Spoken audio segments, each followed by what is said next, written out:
Texas Governor Greg Abbott ordering the arrest of 56 Democratic state representatives who have fled the state of Texas. The Democrats refusing to show up for a vote to redraw congressional districts in Trump's favor. Now, the plan, obviously backed by Trump, would give Republicans 5 more Trump-friendly seats in the House, and that's crucial at any time, but especially ahead of the midterm elections. Democrats say the plan is both corrupt and racist. Now, Republicans say that Democrats aren't showing up for work, and because they're not showing up for work, they should be arrested. The sergeant-at-arms and any officers appointed by her are directed to send for all absentees whose attendance is not excused for the purposes of securing and maintaining their attendance under warrant of arrest if necessary until further order of the House. All right, well, the stakes couldn't be higher here because Republicans have an extremely narrow majority in the U.S. House of Representatives tonight. 219 to 212. So what does that mean on any given vote? It means that only 3 Republicans can be lost on any party line vote. You lose more than that, you lose the whole thing. So that's the context of why just a few seats could make all the difference in terms of what happens in this country and the House next year. So here's what Texas Republican lawmakers are trying to do. I'll show you on the left of your screen. We'll show you the current congressional map. That's how it voted in the 2024 election. The 2 pink districts in South Texas supported Trump by less than 10 points, very narrow in the state of Texas. On the right, you can see how Republicans want to redraw the lines. And what that would do would be take those pink districts and instead of turning them more purple and going in that direction, it would make them a solid red. 5 districts in their redraw becoming much more favorable for Republicans. Now, this effort is almost unheard of. And you may say, why? Isn't gerrymandering stuff that happens all the time on both sides? Well, let me just lay that out this way. Congress mandates states redraw congressional lines every 10 years, every decade, and doing it based on the census. So this is 2025. This is in the middle of a decade. This is in the middle. This is not anywhere near. You're not a year off. You're right in the middle, 5 years in. And Trump has admitted directly that this is a purely political power grab, moving the lines to benefit Republicans before the midterms. They're not trying to mince words here. Trump has not tried to hide his intentions. Texas would be the biggest one. Just a very simple redrawing. We pick up 5 seats. All right, so he's saying exactly what it is that he thinks. And now Democrats are rallying around Texas state lawmakers who say that they are not going to return before the end of the special session 2 weeks from now. So they've fled the state. And in the meantime, they're being slapped with a $500 fine for every day they miss. Well, that's really going to add up, right, over 2 weeks. So tonight from California to Texas, Democrats are now vowing retaliation. So they say, as goes Texas. New York Governor Kathy Hochul, for example, saying simply, quote, apocalyptically, we are at war. We'll do everything in our power to stop this brazen assault. All bets are off. Everything's got to be on the table. Everything's on the line here. It's not a gross exaggeration. I feel that in my bones. Ed Lavandera is out front live from the Texas Capitol. And Ed, this story moving by the hour because you've got all these lawmakers that had to flee the state to avoid this vote. What are you learning right now? Well, the escalation continues, Aaron, as the governor of Texas also saying this late this afternoon that not only is he issuing the arrest warrants issued, sending out DPS troopers to try to find these lawmakers, but he's also saying that he's ordering Texas Rangers to investigate the Democrats for bribery if they accept donations to cover the cost of those fines and the travel costs to leave the state.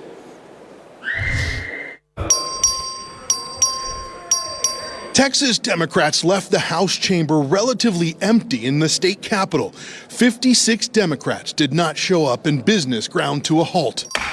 Members, a quorum is not present. Democrats fled the state in a last-ditch attempt to sabotage Republican plans to add 5 GOP seats ahead of the midterm elections. They've left the state, abandoned their posts, and turned their backs on the constituents they swore to represent. The Texas House Speaker then issued civil arrest warrants to be issued for representatives who were not present at the special session. And Texas Governor Greg Abbott ordered the Department of Public Safety to return them to the House chamber. On Sunday, the state representatives flew to places like Chicago, New York, and Boston. We spoke with Representative Mihaela Plisa just after she landed in New York. What is the ultimate goal here with leaving? It really is the nuclear option to stop democracy crumbling in the United States. Some Democrats say the redistricting is a rigged power grab that has been orchestrated by Republicans with the support of President Donald Trump. We are at war. And that's why the gloves are off, and I say, bring it on.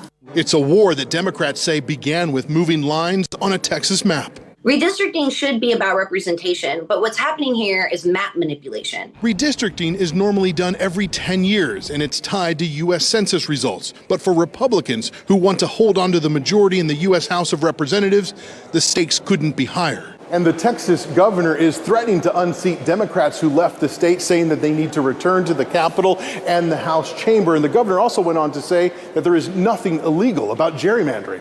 And I believe they have forfeited their seats in the state legislature because they're not doing the job they were elected to do. The idea that a governor of Texas could remove all of the sitting legislators of one party, that should shock every American. The Democrats who left the state also face a $500 fine for every day of the session that they miss. And the Texas governor is also threatening these lawmakers with criminal charges of bribery if they accept donations to cover those fines. The $500, whatever they're going to fine us, that is nothing compared to the pain that the American people have felt and the people of Texas have felt. Are you concerned that this could backfire on you guys, that there could be political backlash? I think that democracy is something worth fighting for. We were elected to represent the constituencies of Texans, not of Donald Trump. And Aaron, while Republicans continue to hammer away at Democrats, saying that they are cowards for leaving the state and not facing them head on here on the floor of the Texas House, Democrats also believe that a lot of the threats you're hearing from the governor as far as stripping away their seats and the bribery investigation and the arrests are simply hollow threats. But the escalation of the rhetoric will continue. The House is supposed to reconvene at 1 o'clock Central Time tomorrow afternoon, and that quorum is not expected to be met. So we could have another day where business has been ground to a halt. Aaron? All right, Ed, thank you very much. And I want to go now to Texas State Representative Romero Jr. He's in Chicago, so he's in Illinois tonight as part of the Democratic effort to block the Republicans' redistricting effort that Trump has been pushing. So, Representative Romero, I appreciate your time. So let's just start off with what the Texas governor is saying tonight, Greg Abbott. He is now ordering the Department of Public Safety in Texas to, quote, locate, arrest, and return to the House chamber any member who has abandoned their duty to Texans, ordering the Rangers to investigate Democrats for potential bribery violations. Are you concerned at this point that you'll be arrested? Thank you, Aaron. Look, no, I am not concerned for an arrest of any sort. I am doing exactly what I was elected to do, and that's represent the people of Texas, specifically the people of Fort Worth. So I'm not worried about that. And as far as the fines are concerned, look, that will be a very small price to pay for the power and the understanding of all my citizens in Texas that their vote matters. This is absolutely not just a power grab, but a delusion of the value of our votes. So just talk about the money here of the fine. And I know he's saying he's going to investigate bribery if money is raised to pay for these fines. But depending how you count even the 14 days of this session, whether you count weekends or not, is what I'm saying, you're paying $5,000 to $7,000. He could drag this on for months by continuing to call special sessions, right? I mean, $5,000 to $7,000 is a lot of money. This could get stratospherically higher if that's what Democrats choose to do, and if you don't go home for that long, and if the governor continues to call these special sessions. So how long are you willing to stay away from Texas?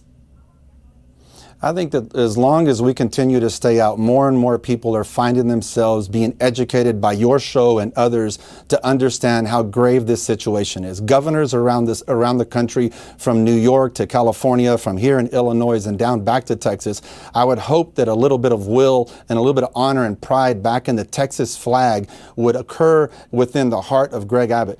Aaron, this is about Donald Trump making a call and telling Governor Abbott, this is what I need you to do. Look, he's asked for favors, Governor Abbott, of the president for his scam.